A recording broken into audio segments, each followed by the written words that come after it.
Tuesday night, President Trump talked to U.S. Congress. In a really measured tone, besides building a wall and keeping criminals out, he mentioned some very specific immigration policy, something large portion of foreign audience should listen to. Nations around the world, like Canada, Australia, and many others, have a merit-based immigration system. United States is built on immigration. A healthy economy requires an influx of young and talented labor force. And the more vibrant the economy is, more people it will attract to. But unlike China or India, America doesn't have a large population hiding in a real area. So most natural migration come from outside the US. In 2007, President George W. Bush proposed an immigration reform plan. It had a central element that put priority on skills and employability over family ties, which is very familiar with a merit-based plan. The plan tackled two problems at the same time, eventually giving legal status to 11 million undocumented, or shall we say, illegal people inside the US, and attract more global human resources that high-tech companies need. But that reform lacked support in the Senate and eventually failed. So, what is Trump's version of merit-based immigration? As Trump put it, it's a basic principle that those seeking to enter a country ought to be able to support themselves financially. Yet in America, we do not enforce this rule, straining the very public resources that our poorer citizens rely upon. According to the National Academy of Sciences, our current immigration system costs American taxpayers many billions of dollars a year.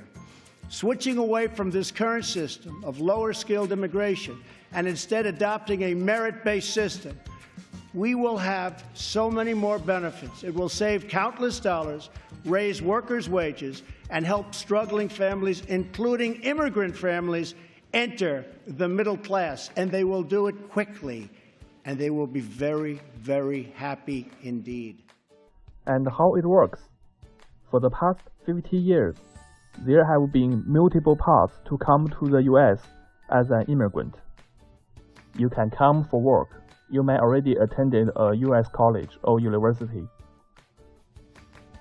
Or you are working for an international company. You apply for a non-immigrant temporary worker status, typically a US work permit. You can come for family permanently as a relative of a US citizen or green card holder. Your children, your parents, or your family member, or one of them, has a visa with permanent residence, or you marry a citizen or someone with green card. You can come as a refugee, including political asylum. Then you come through the visa lottery. If you come from underrepresented countries or know some lawyers, you would have a better chance. You can come with a lot of money. You open a business or buy some assets, hire some US citizens, and pay a lot of tax.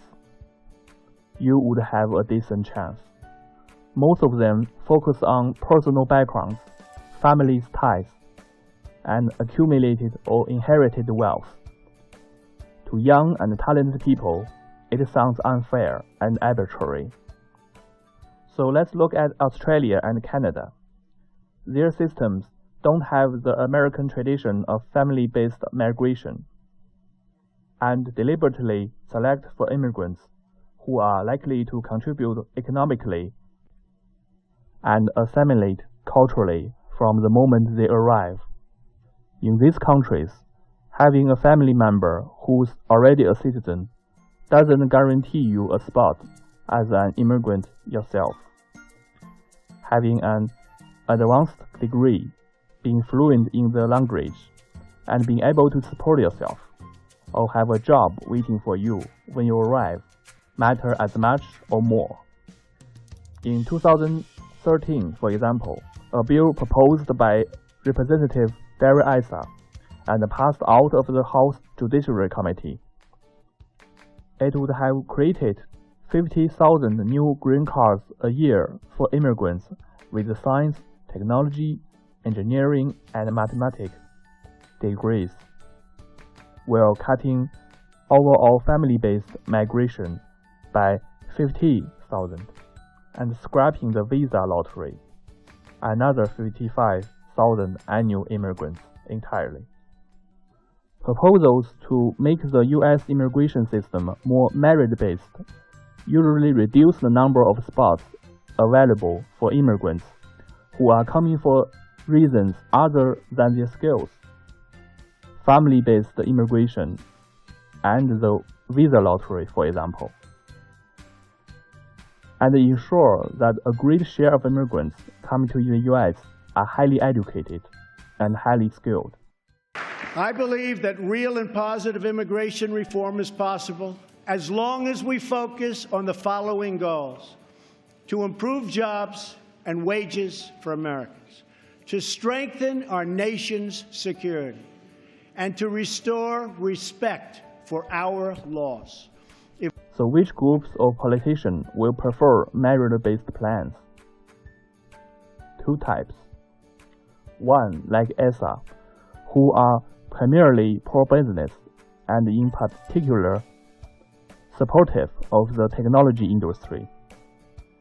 Their aim is to increase the number of highly skilled, highly educated immigrants coming to U.S.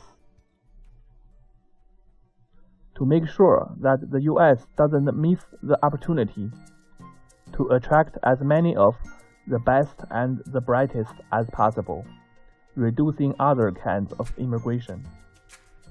To increase high-skilled immigration is just the price of admission, a product of the fact that it's easier, politically, to give one group of immigrants a bigger share of the pie and the cost of another group than to make the pie bigger. Another type is people whose overreaching goal is to reduce immigration and improve assimilation. Their belief in theory, highly educated, skilled immigrants will be able to assimilate and contribute economically from the moment they arrive in the U.S.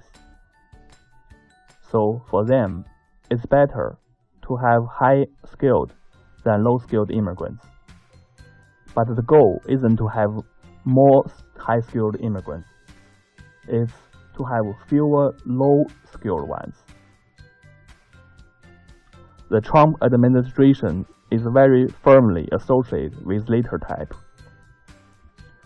They want to reduce immigration of all kinds, and especially immigration from people they don't think can assimilate into American culture, whether that's because they are low-skilled or because they are Muslim. They are so firmly restrictionist, in fact, that it's not clear Trump's key advisors, most notably Chief Strategist Stephen Bannon, actually think high-skilled immigration is good for America either. You know, we have to keep our talented people in this country. I think you agree with that. Do you agree with that? I got a tougher, when 2/3 or 3/4 of the CEOs in Silicon Valley are from South Asia or from Asia, I think. On my point is that a country's more like Sessions. A country's more than an economy. We're a civic society. For students from Asia like China or India, this time they should root Trump's argument, win over Bannon's.